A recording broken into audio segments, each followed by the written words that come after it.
about Citi in India. Yeah. Visibly, it's doing a lot more than we've seen it do in the recent past. It's also probably showing the comeback from the recession story, which is now a matter of past. What do you think is the India piece in Asia story for Citi? For us, obviously in Asia, there are a number of countries which are very, very important. We have a very long history in Asia. Many of the countries that we operate in today in Asia, we have been present for over 100 years, and India happens to be one of those. So Asia is definitely an important piece of the Citi story, and within that, a number of major countries. Second thing is there are very significant economies growing rapidly in Asia. China, India, Indonesia, Malaysia, Singapore, countries like that come to mind. But clearly the two big economies among what you would call the emerging Asian economies, there's obviously Japan, but if you leave Japan aside for 1 minute, the two big economies are India and China. And we have a strategy in China where we definitely want to grow aggressively in China. And similarly, we have a strategy here for India. You've reported about 28% growth in Asia Pacific last. Is that going to see a significant contribution coming from India? There already is a significant contribution from India. We have a number of countries in Asia Pacific who generate more than $1 billion of revenues, and India is one of them.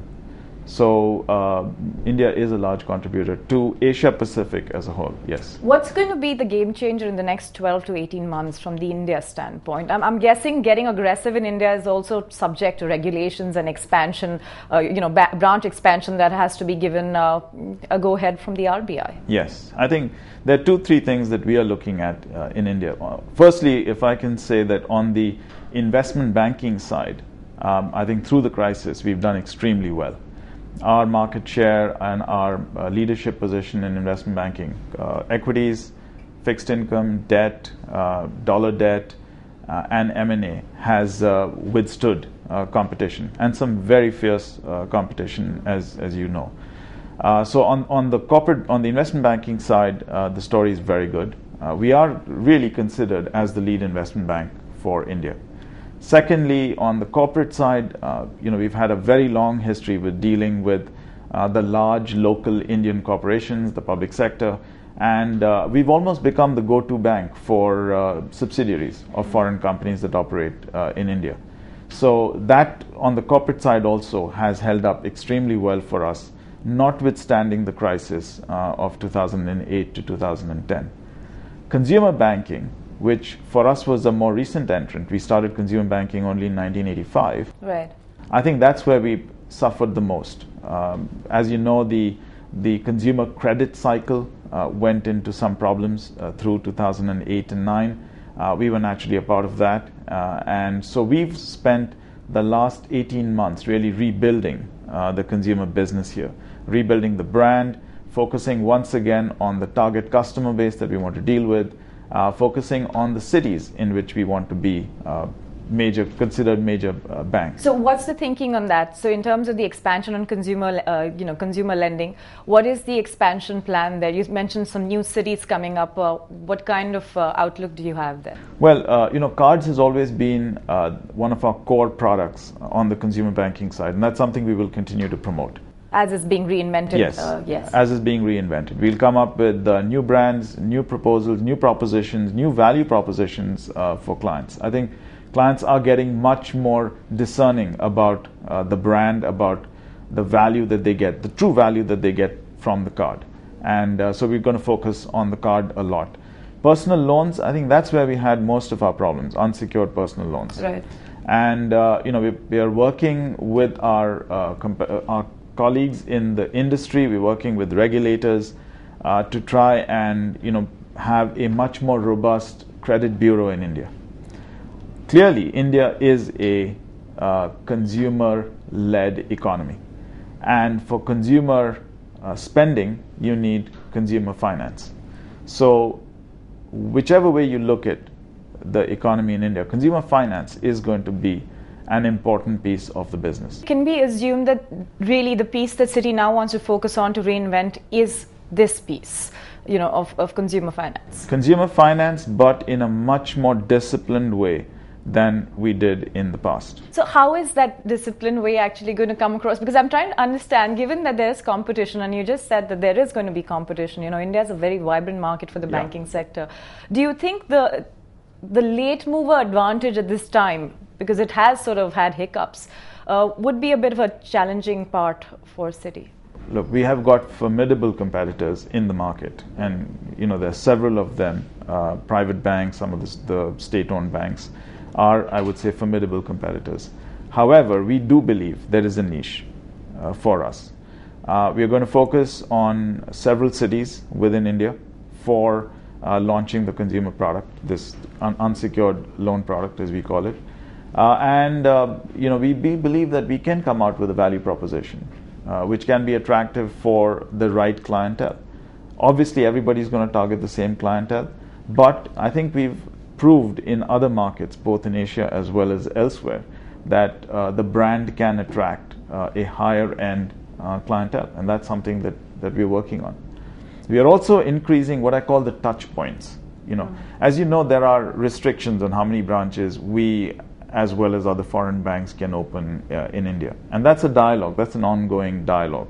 We'd obviously like to increase the distribution network that we have in the country. Is the RBI sounding more positive than before? But it's a dialogue. It's a continuing dialogue with the RBI to see how we can do more in the country. But at the same time, as you know, the RBI this year, in fact, opened up the market for ATMs. Yes. They said we could open as many ATMs as we liked.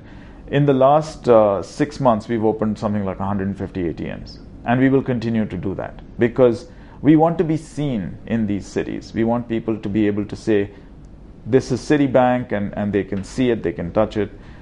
Even though it's just an ATM and not a branch, it's a brand, and that the visibility of the brand then gets us customer recognition. But the advantage we have today, we're looking at our business in India as a holistic business. It's not this is consumer, this is investment banking, this is corporate banking. This is Citibank India. And we're doing very well on the corporate banking, investment banking side. Yeah. And so to some extent, it gives us room to grow appropriately on the consumer side. We don't have to immediately make a lot of money on the consumer side. So the comeback story of Citi will actually be in the consumer side because the other spaces you're already established here in the country. We will want to continue to grow on the corporate side, want to continue to lead the market like we've always done on the investment banking side. So there's no complacency whatsoever as far as that is concerned. But you're right, the comeback story will be on the consumer side. On the M&A side, since that's been quite a star piece at Citi, what are your expectations from the Indian market? Have you been surprised by the active M&A that Indian promoters have led over the last 2 years? Actually, I'm not surprised. It had to happen at some stage. And I think once the outflow started as well as the inflow, I think what you're seeing is very, very strong outflow business. Large Indian companies, large Indian business houses are looking out for markets, for brands, for technology, and for just scale. There are a number of transactions which have taken place over the last several years, very important transactions. The outflow business is very important.